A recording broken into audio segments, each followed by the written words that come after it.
सारे लोग आ गए।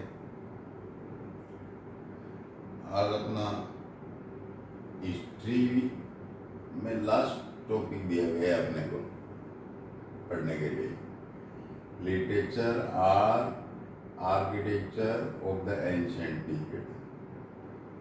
कुल मिलाकर जितने राजा महाराजाओं के जो भी रेंज देखे, जो राज देखा, उनमें आर्किटेक्चर, आर्ट, लिटरेचर कुछ थोड़े थोड़े कोई विशेष है, वो सारे के सारे कलिमिनेट कर लेते हैं। तो उसमें क्या आएगा, वो साइंस की भी बात मिल जाएगी, रिलीजन की भी बात मिल गई, एपिक्स की बात मिल गई, कल्चर मिल गई। डिटेल में अपने पढ़ा हुआ, लेकिन ये एक समरी के रूप में आज देख लेते हैं। लास्ट टॉपिक है ये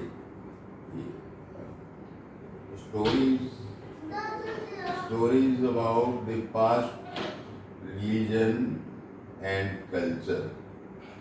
पीछे जो रिलीजन और कल्चर रहा है उसके बारे में अपने पढ़ेंगे। तो सबसे पहले जो इंडिया का जो इंडिया के जो एपिक्स हैं, रामायण महाभारत, उसकी कितनी मान्यता है अपने इंडिया के अंदर। तो साउथ में भी इसी प्रकार का एक एपिक तमिलनाडु में, वो यूं समझिए कि माँ बाप है, उस एपिक का नाम है शिलापट्टिकरम। शिलापट्टिकरम ये जो है शिलापट्टिकरम बड़ा एपिक है तमिलनाडु भाषा में। इसको लिखा है लांगो ने।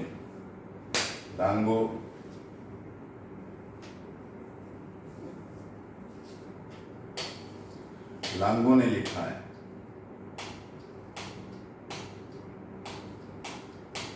डिस्टर्ब मत करो बेटे, डिस्टर्ब हो रहे हैं ना। क्लास से बाहर जाइए। हाँ जाइए।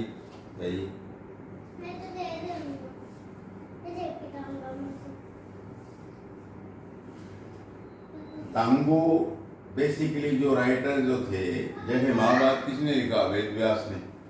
तो इस शिलापट्टिकरम को लांगो ने लिखा।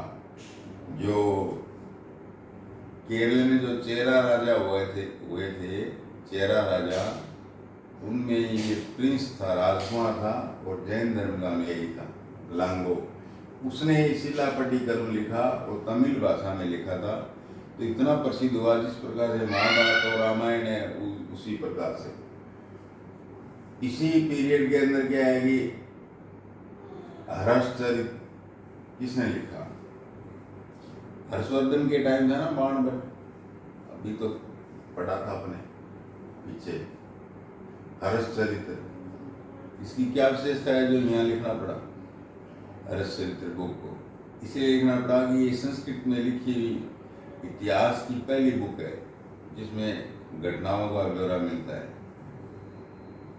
जातक, सारी जो प्राचीन जो भी बातें हैं, अपने जातक कथाओं के माध्यम से जाना, यहाँ के सोसाइटी, समाज, किस प्रकार का क्या होता था समाज के अंदर।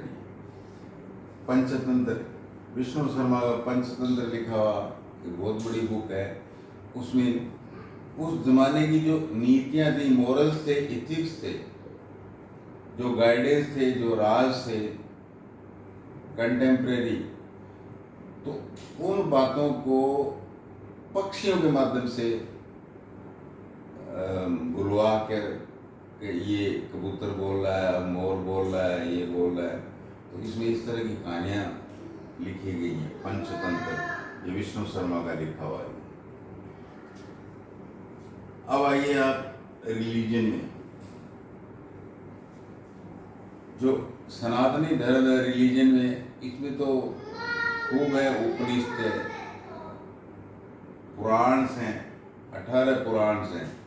पुराण क्या है कि बेसिकली एक हिस्ट्री के ही क्या कहें लिटरेचर है पुराण। उस समय के राजा महाराजा वगैरह का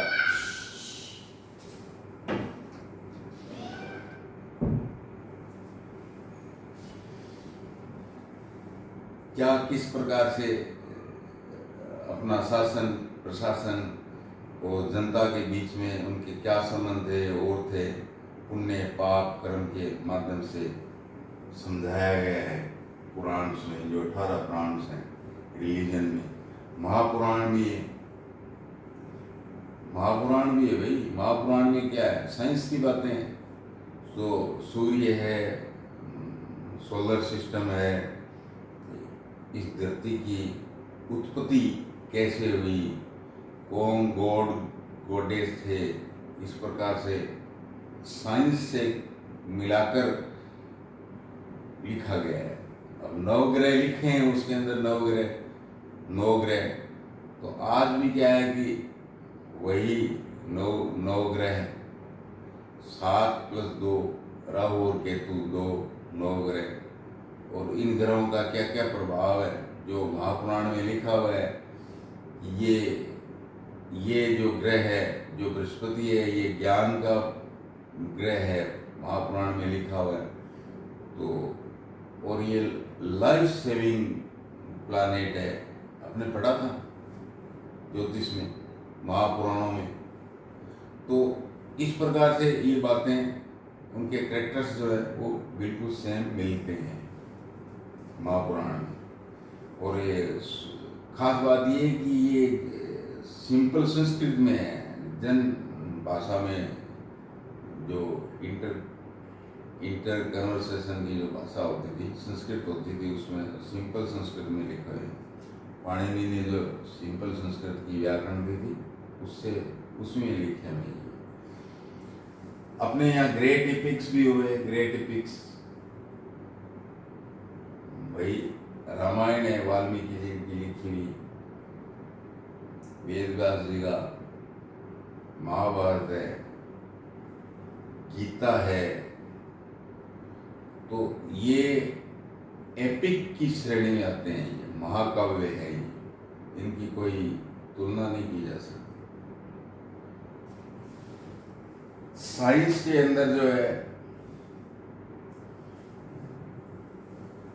साइंस बोलते ही आपको क्या है, आर्यभट्ट का नाम याद आएगा। ऐसा क्या आर्यभट्ट ने खोज किया था उस जमाने में। फिर तो 6ठी आर्यभट्ट विक्रमादित्य के टाइम में, यूं समझिए कि उसने साइंस की कितनी बड़ी खोज की। सबसे पहले आर्यभट्ट ने बताया कि जो अर्थ है वो अपने एक्सिस पर वेस्ट टू ईस्ट घूम रही है। अब तो साइंटिस्ट बता रहे हैं वेस्ट से ईस्ट घूम रही है, और इस घूमने के कारण जो इस एक्सिस पर जो स्पिन कर रही है, इसके कारण क्या है कि डे और नाइट होते हैं। तो ये बात आर्यभट्ट ने कितने समय पहले एंशिएंट पीरियड में ये बता दी थी। ये किस किताब में लिखा हुआ, आर्यभट्ट की जो किताब लिखी हुई आर्यभट्टिकम, इसी किताब को सूर्य सिद्धांतिका भी कहते हैं। अब पूछ लेगा सूर्य सिद्धांतिका किसकी लिखी हुई है। एक बुक आती है पंच सिद्धांतिका, ये तो आर्यभट्ट की है सूर्य सिद्धांतिका, सूर्य और पृथ्वी के बारे में बताया गया। एक है पंच सिद्धांतिका, ये किसने लिखी, इसमें क्या है कि ज्योतिष है, एस्ट्रोलॉजी है, ये वराहमिहिर ने लिखी थी। वराहमिहिर भी एक साइंटिस्ट था आर्यभट्ट की तरह से। मेडिसिन में देखिए आप, जो आयुर्वेद आज जो चल रहा है, वो आयुर्वेद चरक को सुश्रुत का दिया हुआ है। चरक जो फिजिशियन था, शरीर विज्ञानी था, चरक ने एक बुक लिखी चरक संहिता। उसमें सारे रोगों का कारण, रोग निदान वगैरह वगैरह सब लिखा है। और वही यार आज आयुर्वेद में चल रहा है, चरक संहिता। सुश्रुत ने जो खराब ऑर्गन थे बॉडी के, उनको कैसे सर्जरी की जाती, कैसे हटाया जाता है, और हर अंग जो खराब हो गया उसको हटाने के लिए अलग अलग ऑपरेटस, अलग अलग छुरी, कैंची, चाकू, कितनी साइज का, कौन सी ज़रूरत है, ये उसके चित्र बना के उसने सुश्रुत ने उसमें ब्यौरा दिया है। सुश्रुत सर्जरी की जो बुक लिखी थी उसके। तो अब आइए, आप साइंस के बारे में हो गया, आर्ट और ये आर्किटेक्चर के बारे में, और ये बीच में साइंस घुसड़ गई है, मेटोलॉजी, मतलब धातु विज्ञान।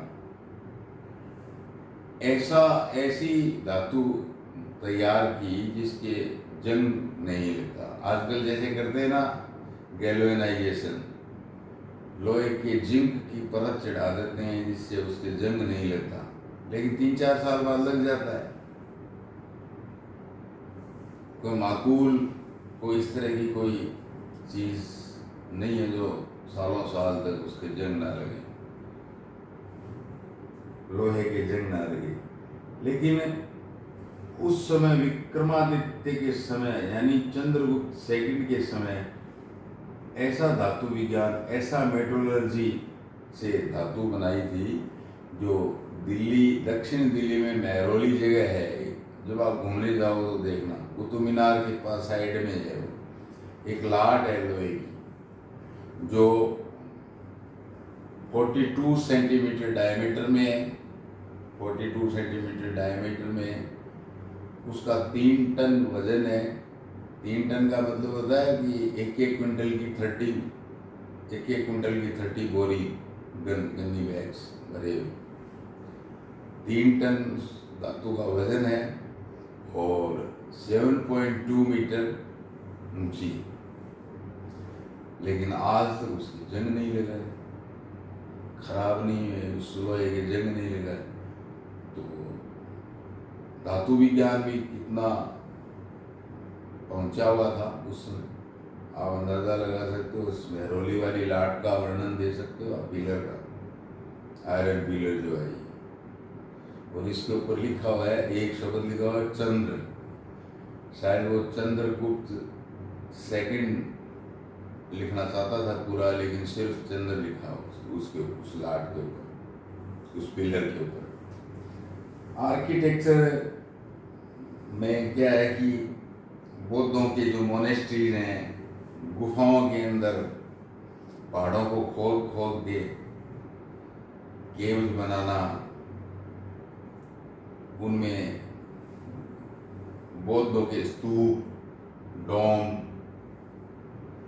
बौद्धों के चैत्य, जो प्रार्थना, जहाँ एक साथ बैठ के कोरस किया जाता है, प्रार्थना की जाती है, ध्यान धारणा की जाती है, हॉल बड़े बड़े हाल पिलर्स के, उसको चैत्य कहते थे, वो चैत्य बना है।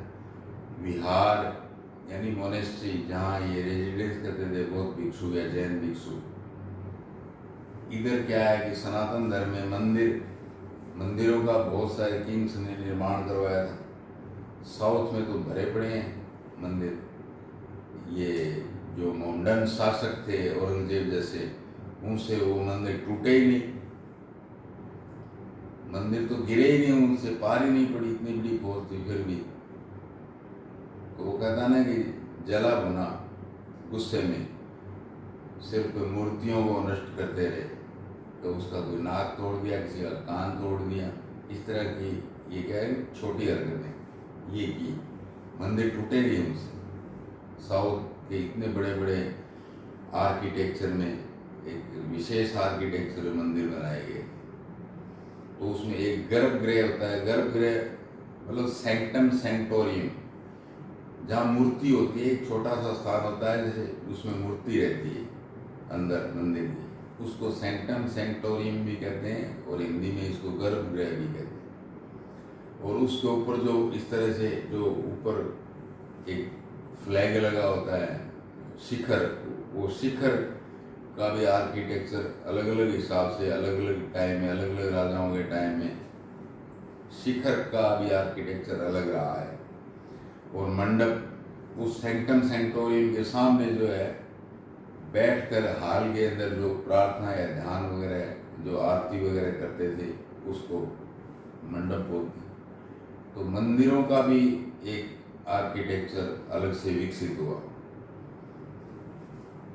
बौद्धों के चैत्य, स्तूप, विहार ये तो बने ही, मंदिरों का भी आर्किटेक्चर अलग हुआ। पेंटिंग्स स्टोन एज में खूब पड़ी है पेंटिंग्स। गुफा के अंदर जो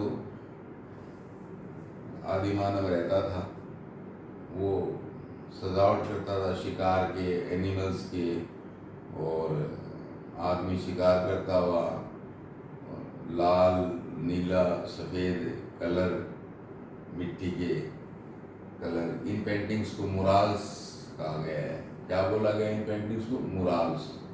ये मुराल्स जो है ये कई केव्स में मिली हुई है। 2003 के अंदर क्या है कि जो नर्मदा के किनारे भीमबेटका स्थान पर केव्स हैं उसमें बहुत मुराल्स हैं स्टोनेज के। आपने पढ़े हैं सारे, घूमने जाओ तो देखना भीमबेटका स्थान। इसी प्रकार से क्या है कि बौद्धों की भीमबेटका जो है, जो आपको याद हो, पैलियोलिथिक मतलब ओल्ड, मिडल, मेजोलिथिक मिडल, और नियोलिथिक नया, ये 3 पीरियड अपने स्टोरेज में पड़े थे। तो पैलियोलिथिक पुराने टाइम को जो था, पत्थरों के जो औजार वगैरह, कुल्हाड़ी वगैरह, बोरर वगैरह बनाए थे, उस समय की मुरल्स जो है केव्स में आदि मानव की है भीमबेटका। बौद्ध धर्म के जो मोनास्ट्रीज थी, केव्स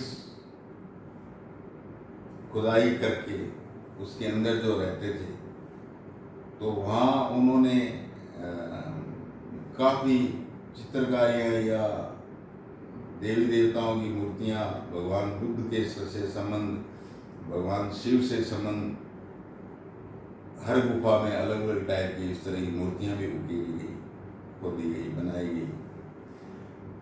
ये महाराष्ट्र में नासिक से ईस्ट की तरफ जाते हैं तो एक ज्योतिर्लिंग आता है त्र्यंबकेश्वर।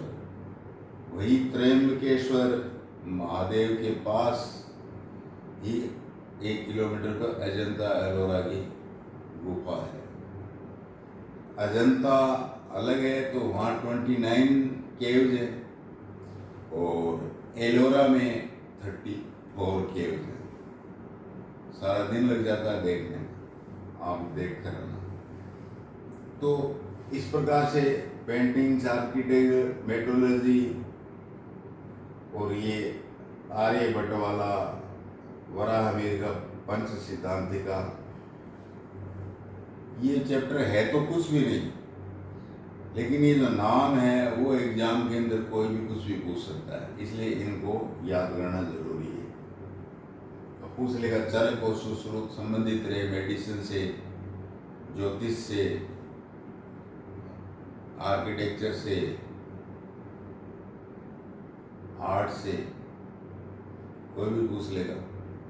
इसी प्रकार ये सूर्य सिद्धांतिका किसने लिखी? आर्यभट्टिकम का किताब का दूसरा नाम, बुक का दूसरा नाम क्या है? सूर्य सिद्धांतिका। ये सिद्धांत किसने दिया कि एक्सिस पर स्पिन कर रही है धरती और इसके कारण दिन और रात बनते हैं? वराहमिहिर, आर्यभट्ट, ABCD ऐसे पूछ लेगा। तो कुल मिलाकर बात यह है कि जब हम ये इतना बड़ा साइंस की इतनी बड़ी बात बताई आर्यभट्ट, तो उसके दिमाग की उसका दिमाग इंटेलिजेंस से आगे तो कल्पना ही करनी पड़ेगी कितना बड़ा इंटेलिजेंस। ये पैदा कहाँ हुआ था? ये आज का जो पटना है, बिहार, पटना, यहाँ पटना को उसमें जब आर्यभट्ट था तो उसको पटना का जो उसका नाम था कुसुमपुर, जहाँ तक मेरे को याद आ रहा है कुसुमपुर नाम था पटना का। तो ये पटना में इतनी बड़ी विभूति पैदा हुई बिहार के अंदर। तो बिहारी कितने इंटेलिजेंट होते हैं, अपने को आर्यभट्ट दिया। लिटरेचर में जो लांगो चेरिन राजकुमार था, तमिल में लिखा, इसने लिटरेचर में धूम मचा दी। तमिल लिटरेचर का इसने एक प्रकार से पूरा डेवलपमेंट कर दी इलांगो ने, और इसको आज तक जो है लोग पढ़ते हैं।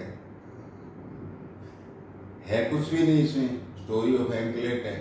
एंकल होता है ना, पायजेब, जिसको पाजेब कहते हैं, इसमें स्टोरी ऑफ एंकलेट है। तो आपको पता है जो चोल राजा था, पहले हमने पढ़ा है, चोल, चेरा और मदुरई के अंदर लागान वगैरह ये। तो कारिकेला जो चोल राजा था, उसने अपनी राजधानी के अलावा एक शहर कावेरीपट्टनम बनाया था। कावेरीपट्टनम, वहाँ एक क्या है कि पति पत्नी रहते थे। पति का नाम था कोवलन। सिल्लापट्टिकम करम की स्टोरी बता रहा हूँ मैं। कोवलम और उनकी वाइफ का नाम था कन्नगी।